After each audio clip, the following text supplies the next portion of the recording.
This is the second part of the interpretation of determined. Your body determines your consciousness. Let's continue.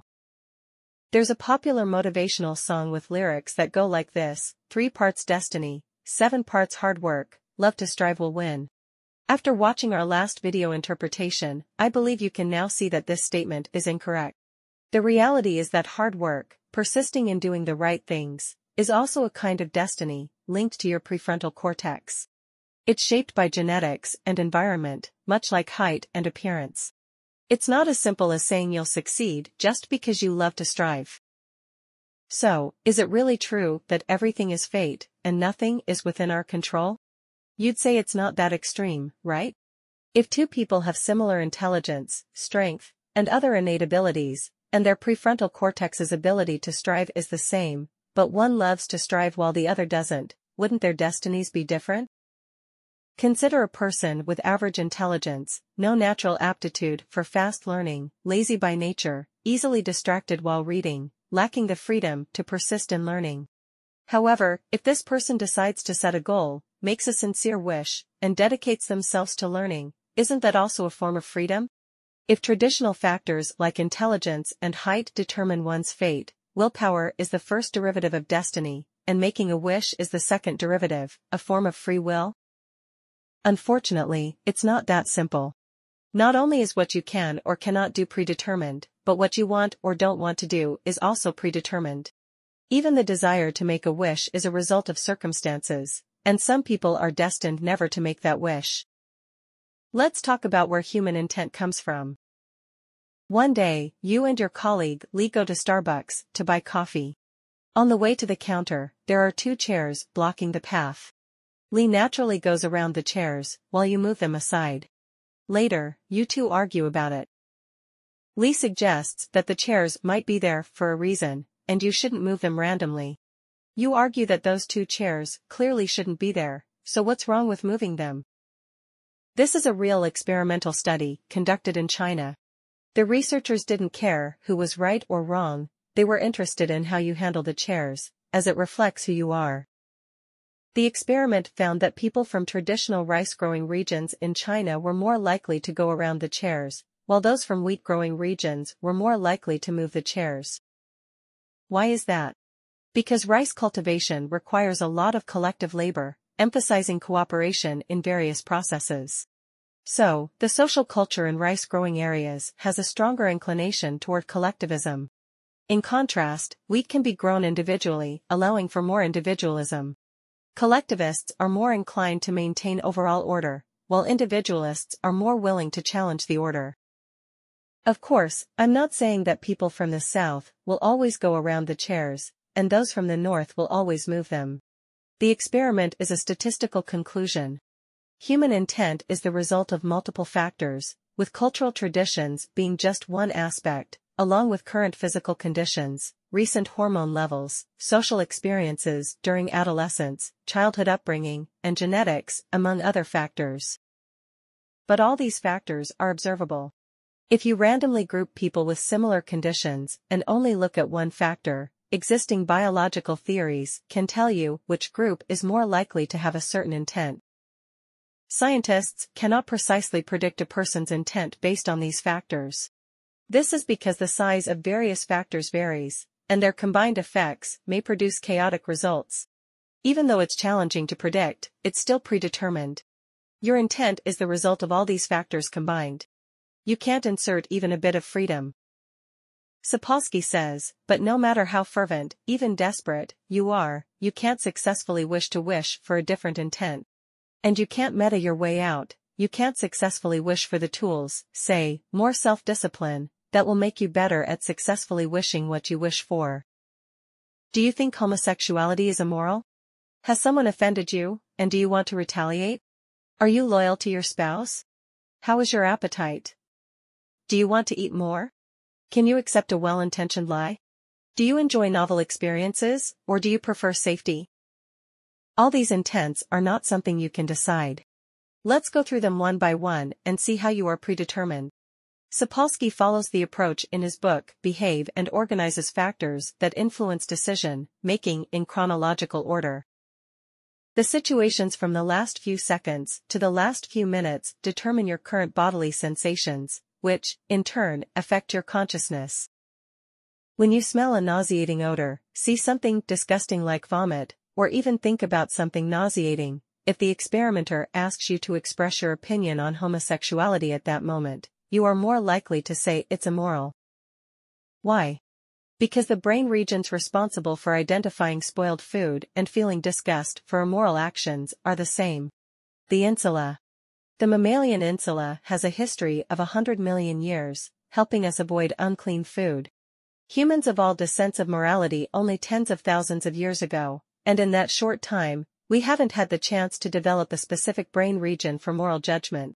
Hence, this function is also assigned to the insula. So when the insula feels disgusted, you don't know whether you dislike a certain food or find something morally wrong. It works the other way around too. When you do something immoral, like lying or cheating on a test, you feel unclean. In experiments, people who lied verbally were more likely to want to rinse their mouths, while those who lied via email were more inclined to wash their hands. Similarly, because the brain areas for perceiving beauty and goodness are both in the orbitofrontal cortex, we unconsciously believe that an action is moral as long as it's aesthetically pleasing. The situations from the last few minutes to the last few days determine your hormone levels.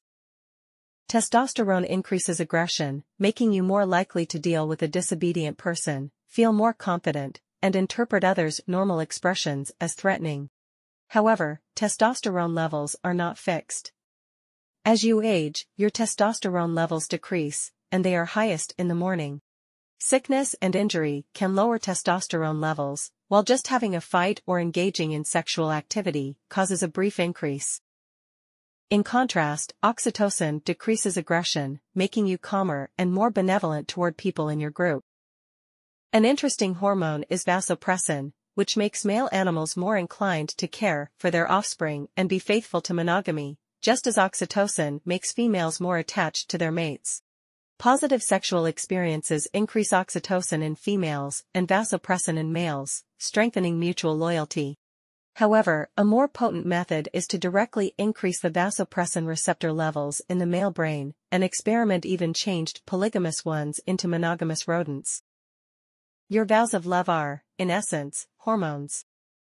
The situations from the last few weeks to the last few years reflect the plasticity of your brain. This is the role of learning. Learning changes the brain. A person who becomes blind and learns to read Braille will develop highly sensitive fingertips that can quickly discern text, because the brain maps the tactile sensations on the fingertips to neurons in the visual cortex. But trauma can also change the brain, leading to conditions like PTSD. Interestingly, bacteria in the gut can alter gut nerve function, changing a person's cravings for food and even affecting their anxiety tendencies.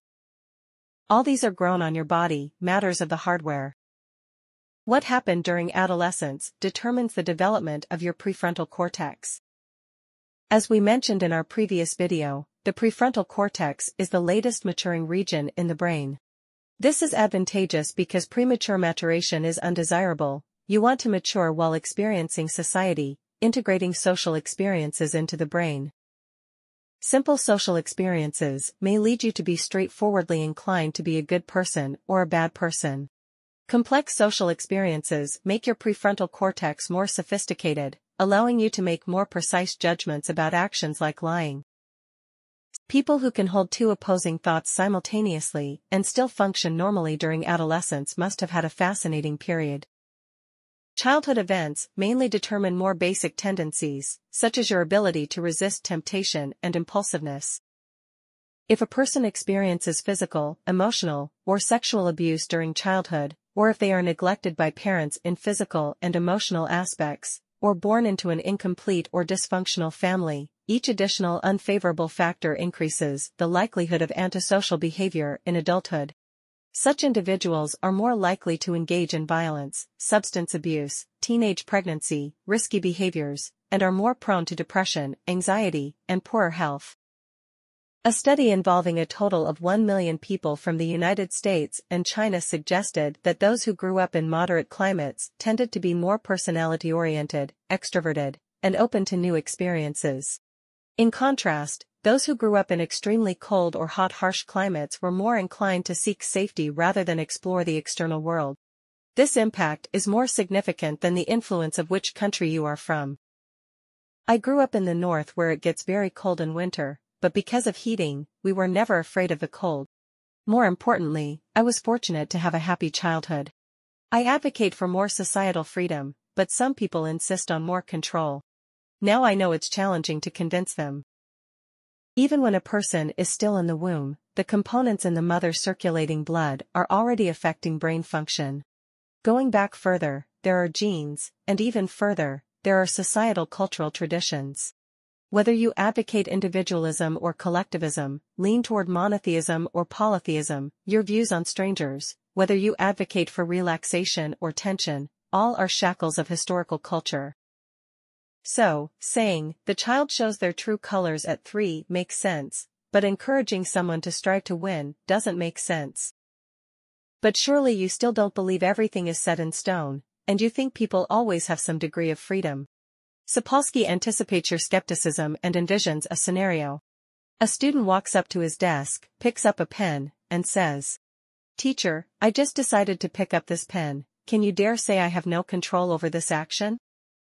Precise predictions are impossible, but Sapolsky says, yes. You give me any 2 students, and I can tell you at the probability level which one is more likely to come over and pick up this pen. The hungry one is more likely than the one who just had a meal. The one staying up late is more likely than the well-rested one. A male and an extroverted person are more likely than a female and an introverted person. Those with high testosterone levels are more likely. An individualist is more likely than a collectivist. Those from affluent families are more likely. Not the eldest child, and so on. Everything you've experienced previously shapes your biology, determining why you dare to stand up and challenge me at this moment. To prove the existence of free will, you must demonstrate that there is some behavior beyond all biological attributes, and currently, nothing known in the scientific community can prove this. Sapolsky says that beyond all biological factors, you don't have a single neuron that is genuinely free. If even striving is predetermined, what's the point of moral motivation? Some scholars argue that all human will and intent, every whim and fancy, are either innate or the result of environmental nurturing. There is no gap that needs to be filled with moral responsibility. Your choices merely expose who you are.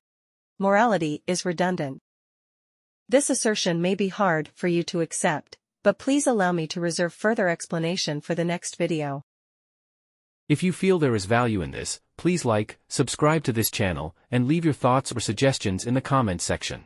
Let's grow together and read more good books.